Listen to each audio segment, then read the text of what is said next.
Let's go. I'm better than ever, they never been better than I. Regarded the hardest and I ain't even reaching my prime. They hate that I'm great and they faking I'm real as they come. So sit back and let me show you how this shit is done. My composition, my propositions, I'm raping the system. I'm killing the competition and all of y'all are my victims. Eyes and oohs as I'm ripping the instrumental. Lyrical, individual, never been sentimental. I'm so hot every time that beat drop. And when I say I'm raping the system, London Theater for a much anticipated main event. 10 rounds of heavyweight action. This should be a really good matchup here tonight. All that energy that we saw, it almost boiled over at the weigh-in yesterday. Now it gets to explode here in the ring.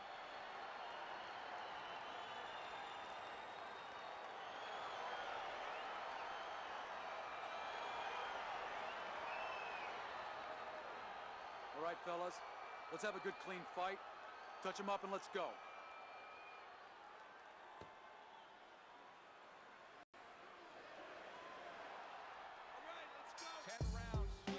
Hey there, what is going on, boxing fans and gamers?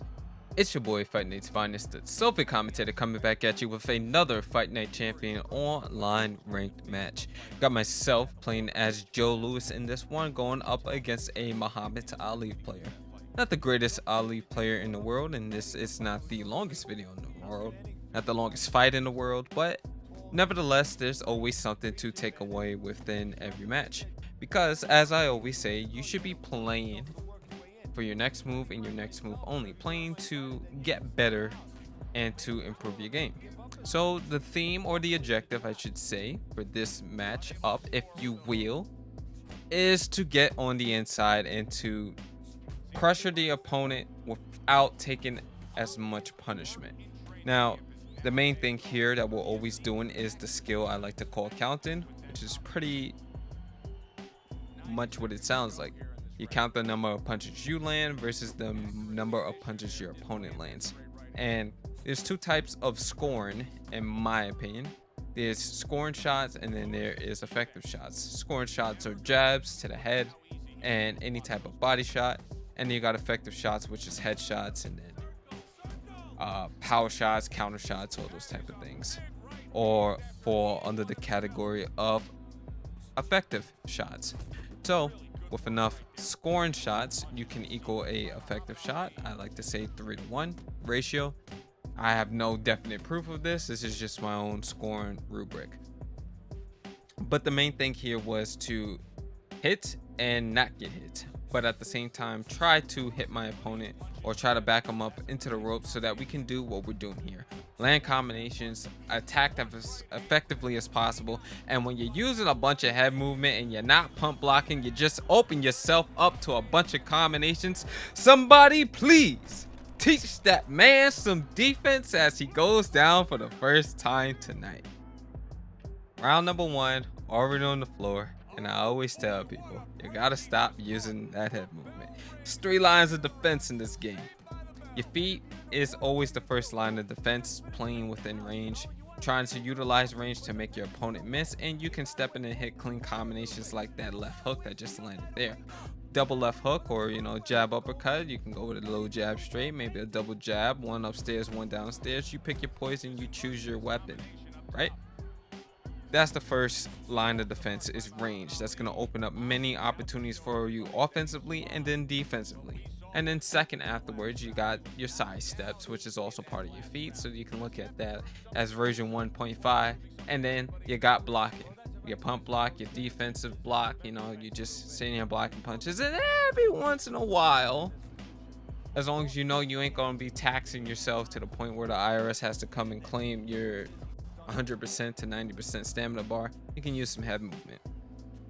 But general rule of thumb is use your feet first, then afterwards you use side steps, and then you can block.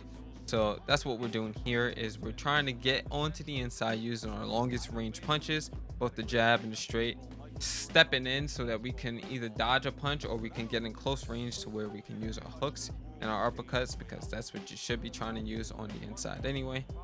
And then everything else in between is just based off of the patterns and the tendencies that we are seeing here from our opponent. So there we go. Once again, you're gonna notice as well, one thing to take stock of is that we're trying to move in very slowly. you'll see us either step in when we feel like we can close the gap and then land some clean offense, or you will see us wait until our opponent is moving into the direction of his right.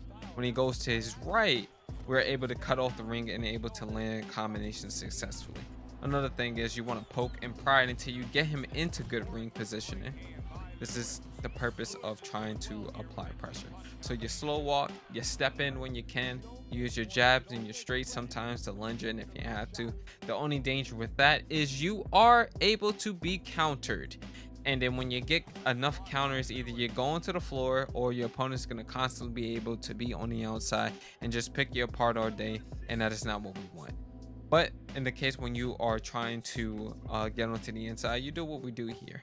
Jab, and then if you see your opponent using a bunch of head movement or sidestepping a bunch, the safest place to go is probably to the body first. So you can always jab to the head, then look for some opportunities where you can throw like a quick straight downstairs to the body, or you can double up on the hooks right there, left hook and the right hook downstairs to the body. And if you see your opponent using that movement, well, you know where to do. Go to the one place that ain't missing, that is not missable, and that is the body. Now, we got countered when our opponent did that is because I had actually somebody ask me about this on a video. It's like they said they don't know how to formulate offense or defense.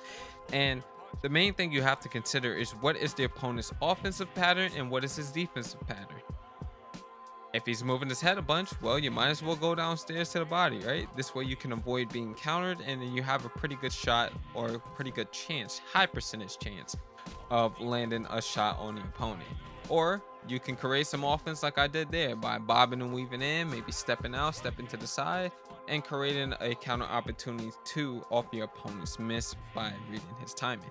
So there's a lot of different things that you can do to create offense and defense, and it's just being able to recognize situations and then apply the things that you think will work well there. If opponent's moving to his head or moving his head a bunch, then maybe double hooks downstairs to the body. You can also jab your way in, a quick little straight downstairs, and then step out, and then look for an opportunity to step in. Then you can maybe go with a single shot like a left hook, or you can double up the jab, one upstairs, one downstairs to the body. So those are just ways that you can get onto the inside. And I have to say, round number 3 was supposed to be an example of if you rush, because it was not as clean in terms of execution as rounds 1 and 2 were. You still get in, and yes, you're still taking some punches, but you took a lot less damage in round number 1 and 2. But in round 3, especially towards the end, the lack of discipline and just kind of flinging in shots and just trying to go for the kill is didn't make for the cleanest of opportunities. So now we're tightening up here a lot better in round number 4, and you see us just applying the principle, looking to come in behind our jab. Yes, we stood stationary there. Probably could have stepped out. We could have stepped to the side if we was able to read the timing and get our counter opportunity there. There's always room for improvement. And I'm not the greatest pressure fighter in the world. I can do it though. I don't always do it the best, but when I do it, I can get the job done. So being a jack of all trades, I pride myself on the ability to do all things at a decent or pretty high level. That's what I feel like we should all be aiming for. Speaking of aiming, we are aiming for the head right now. Combinations coming flying. 1, 2, 3. Basic boxing. It works so well. Jab uppercut also connects. A little hook downstairs to the body. Power straight up top. And that is going to be all she wrote for Mr. Muhammad Ali. If you guys enjoyed the video, please do me a favor. Like the video. Leave your thoughts in the comment section. If you have any questions, I will be sure to answer in either video, or I'll try to reply in some type of comment. Follow me on Twitch, Twitter, all that good stuff. Those links can be found in the description. And that's going to be all for me. It's been your boy, Fighting His Finest, the Sophie commentator, and I'm off this. Peace.